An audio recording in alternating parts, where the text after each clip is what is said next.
这就是维球新发布的 AR 眼镜维球 Pro 2，官方售价1999，国补到手价1699。它能在你眼前显示一块等效146英寸的大屏，但如果你用过观影类 AR 眼镜，就会知道，到了今年，大屏早就不是什么稀缺能力了。千元档的主流产品基本都能做到 1080P 120赫兹和上百英寸的画面，可真正决定你会不会长期戴下去的，反而是些参数表上看不到的东西。近视了，要不要另外配镜？画面能不能不歪？换个设备还顺不顺手 ？Vicho 过去一直围绕游戏做产品，从眼镜、颈环、魔宝物到 Spacewalker 和手柄，定位也大多数是偏中高端。Pro 2头一回走到了1699这个更亲民的价位，对于老用户来说，这次升级还不少。具体都升了什么，到底值不值得换？我们后面一项一项看，先从近视用户最关心的部分开始。为了不把千元档说成一个模糊的概念，我们找来一款售价相近的产品作为参照。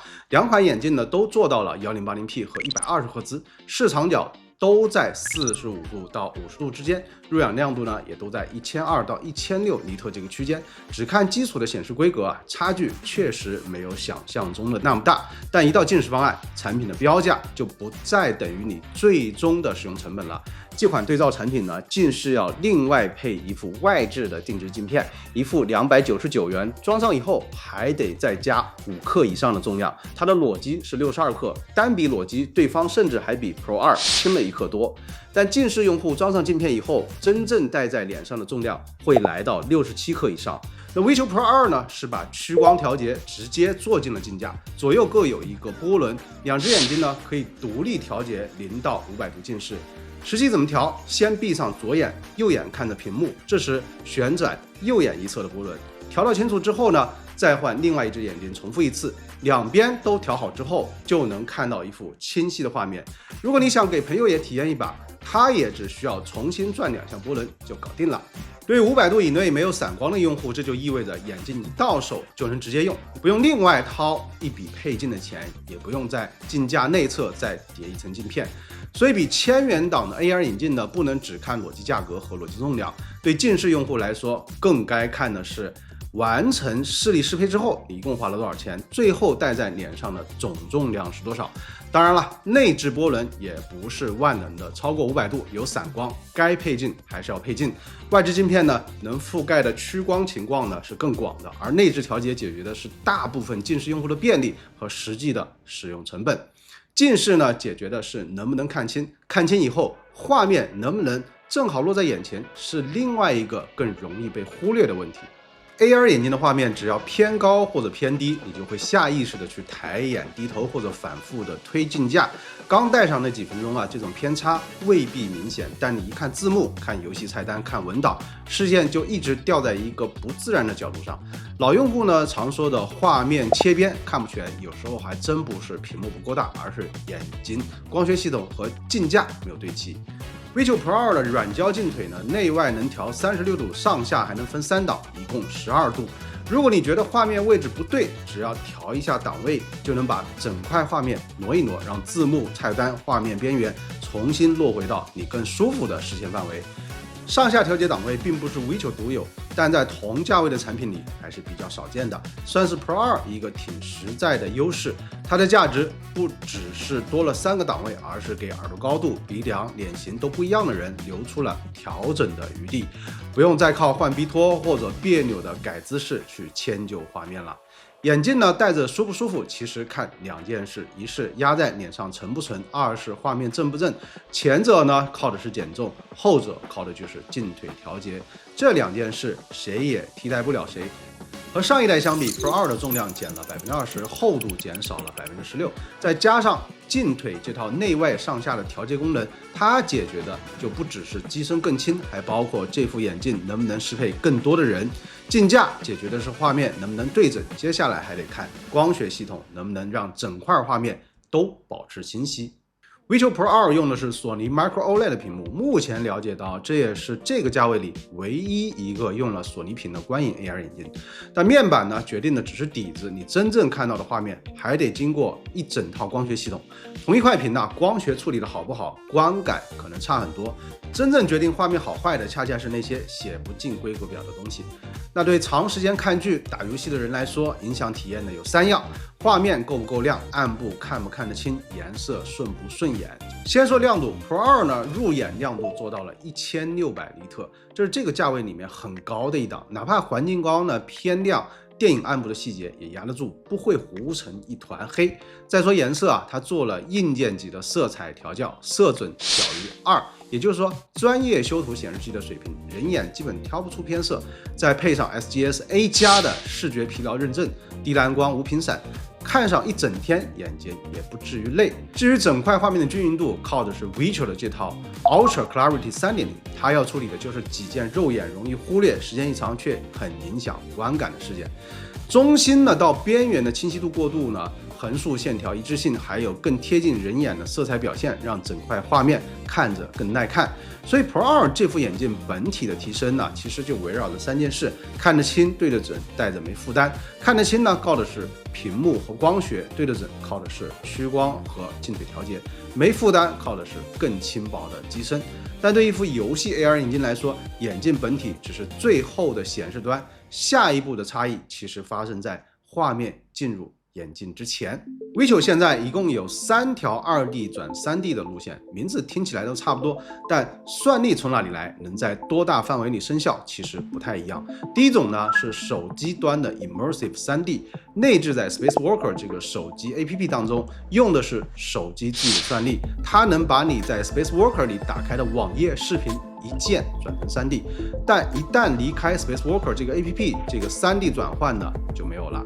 第二种呢是电脑端，是靠一个单独的 Immersive 3D 软件，用电脑显卡在本地算，软件一开，桌面、网页、游戏都能转3D。第三种呢是景环 Pro 上的 Auto Immersive 3D， 也是这次最值得展开讲的一条。它用的是景环自己的端侧算力，直接在安卓系统里实时用 AI 做2D 转3D。景环更新到对应的版本之后呢，按一下按键就能打开。这时候呢，所有的画面，不管是来自于播放器、相册还是串流软件，全都能转成3D。就是跟那种只在某个 APP 里面才生效的2D 转3D就不太一样了。你看完视频退回桌面，再打开游戏、办公软件或者相册，眼前的画面全都是3D 的。这就是所谓的全局3D。他说的不是多支持几个文件格式，而是景环输出的画面全都能转3D。当然，实时转换不等于原生3D，具体的效果还是会受内容本身、复杂的边缘、字幕，还有最终软件版本的影响。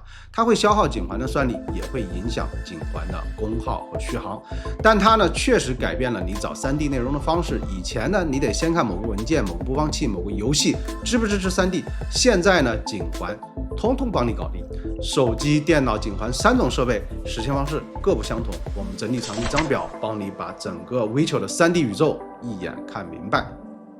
咱把视角再往外拉一步，真正值得比的其实是这些软件能力能不能跨过手机、电脑、景环还有游戏设备，串成一条不断线的使用路径。所以我们又整理了第2张表，把 Vicio 在软件平台、2D 转3D、多屏办公、游戏设备这4个方面的覆盖一次性列清楚。2D 转3D 呢，其实只是这套生态里的一块，判断一套生态完不完整，不能光数它有多少 APP 多少配件，得看显示、计算、连接软件还有输入这几样能不能真正串到一起。在 Vicio 这套体系里分工很清楚，眼镜负责显示，手机、电脑、掌机景环 Pro 负责输出内容和算力，直联串流还有魔宝屋 Pro 负责连接， Spacewalker 则管多屏、超宽屏、3DoF 这些软件功能， Windows、Mac、安卓、iOS 都能用。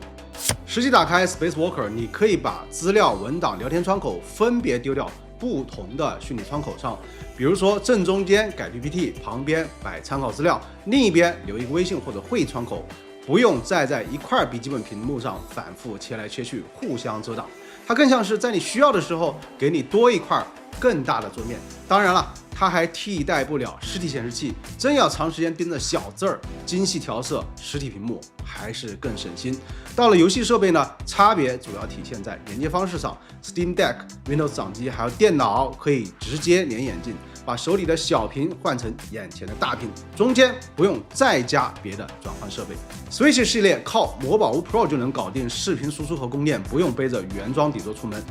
扩展适配器 Ultra 也能覆盖 Switch 和 Switch 2，而到了 PS5、Xbox、PC 这种固定设备，锦环 Pro 可以用串流把游戏画面送进眼镜，而这个串流画面还能转 3D。这些功能单拎出来呢，其实不是每一项只有 Vicho 能做，但它真正有辨识度的地方是拉通了做系统性的规划，串成一条完整的体系，显示、计算、连接软件都齐了。可对移动游戏来说，还剩最后一个问题：当画面离开手机屏幕之后，你的手到底该怎么操作？以前你用 iPhone 玩手游，就算画面已经送进了 AR 眼镜，操作还是不得不在手机屏幕上。眼前呢是一块大屏，手指呢却还得在一块看不见的玻璃上摸着找按键，要么凭肌肉记忆盲按，要么就得不停低头去确认。画面是离开手机了，可操作没跟上，非常反人类。市面上不少 AR 配套的拉伸手柄呢，到现在还只认单一平台。这次新一代的 Vicho 拉伸手柄把安卓、iOS 还有部分平板都加了进来，它的价值不只是多兼容了几台设备，更是给苹果用户补上了过去一直缺少的那套实体操作方案。把手机、平板卡进手柄，再把画面甩给眼镜，设备呢负责跑游戏，眼镜负责显示，手柄负责操作，你的视线就能一直留在眼前的大屏上，双手呢也回到了实体的摇杆和按键。眼镜加上手柄，才算真正把移动游戏从看得爽升级到玩得爽。我们把眼前的内容压缩成一张升级清单，这些变化不是每一项只有 Pro 2有，也不是每个人都用得上，但它们对应的恰恰是老用户反复碰到的那几类问题：配镜、画面位置、佩戴负担、3D 的声效范围，还有移动设备的操作。如果你用上一代已经看得清、戴得稳，而且也用不上全局 3D 和 iOS 手柄，还有这套配套的生态，那真没必要只为一组参数就换机。但如果你度数在500度以内，过去一直嫌镜片不舒服，或者画面位置老得迁就，又或者你正好想要更轻薄的机身、全局 3D 跨平台的手柄，那 Pro 2值得你认真考虑一下。1699是 Vicho Pro 2眼镜本体的到手价，不是整套生态的价格。你要是只是想放大手机、掌机或者是电脑的画面，眼镜本体就够了。Switch 用户呢，再考虑魔宝屋 Pro， 要主机、PC 算流或者是全局 3D， 再上锦环 Pro。主要玩手机和平板游戏，再看新款的拉伸手柄，生态完整呢，也有另外的一面。配件、预算，还有你随身要带的东西，都会跟着变多，所以别急着一次把配件都买齐，先想清楚自己最常用的是哪台设备，再补对应那条路线。Vicho Pro 2真正的价值不在某一个亮眼的参数上，它也没解决所有人的配套和趋光度的问题，它做的是把内置趋光、轻薄佩戴，还有现成的游戏生态一起带到了1699这个价位。这些看似不够炸裂的变化，反而更可能决定这副眼镜会不会被你反复戴上。我是黑猫警长008，如果这期内容对你有帮助，一键3连支持一下，我们下期再见，拜拜。